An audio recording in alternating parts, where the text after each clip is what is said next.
Good morning, and welcome to Lappin Hall. This is Chemistry 101. Does it look familiar? It sure did for me. I can remember Chemistry 101 in 1957, and believe me, this room is identical, except it's starting to fall apart. You know, I took this job 14 months ago, and I knew that it was going to be a challenge.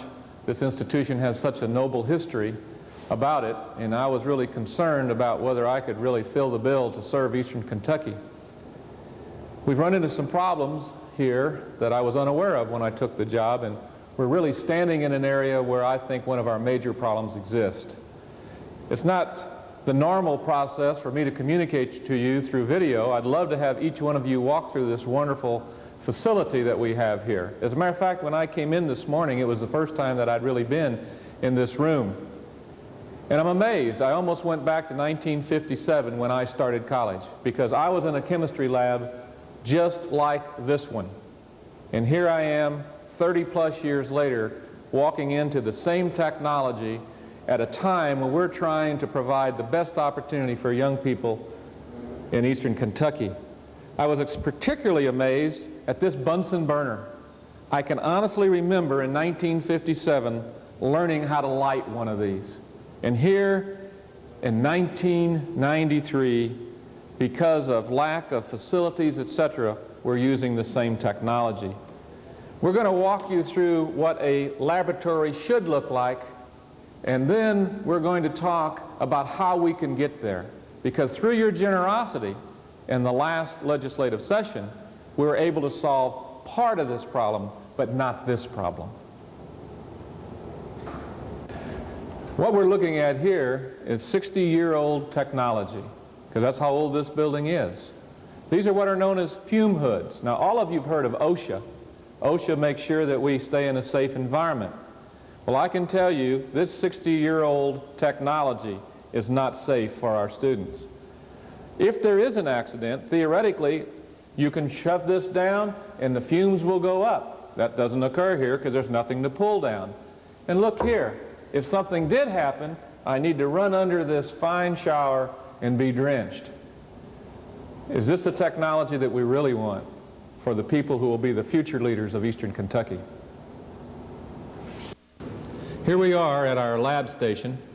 Some of you may have remembered this from Chemistry 101, but have you ever really worked? I had a 1949 Ford, and in that 1949 Ford I had to jerry-rig a lot of things to make it work. Well, we've had to do the very same thing here. If you look, you have to have drainage. Things drain off and into this vat, but we can't find the parts, so we have PCV pipe here now. And look at all the lead. Now, you read everything you can read about lead paint, and how it affects potential pregnancies and this, that, and the other, yet this lab is filled with it. Is this the technology we want for our young people in Eastern Kentucky? Obviously, you're wondering, how can I help? You know, what can we do? How can we get the job completed? Well, that's what we're going to talk about next.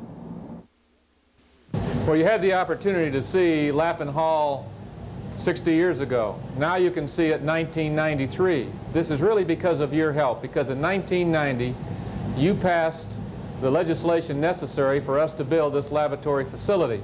However, it didn't get funded until 1992. Here we are talking about 1994, and it still isn't complete. Now, yes, this room is complete, and by contrast, let me show you what a modern fume hood does. This is one that our students can use in this one laboratory in this building.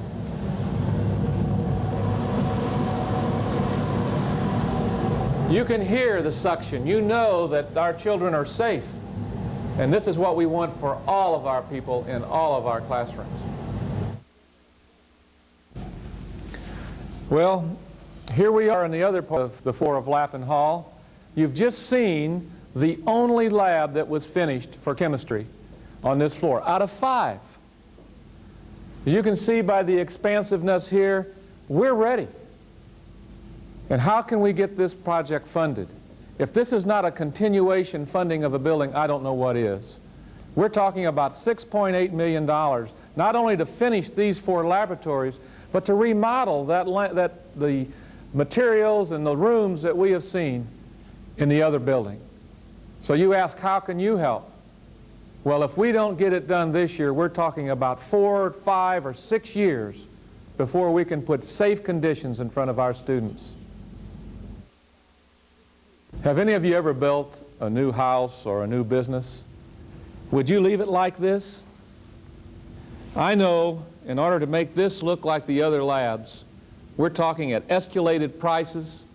We're talking about the people of Kentucky spending much more money for what we could do now. It's time now for you to truly help us and help the people from your area, because let's look at it. 2/3 of our students come from every holler, every stream, every community in eastern Kentucky. Why should they be burdened with 1939 technology when with your help we can bring this up to the standard for their future?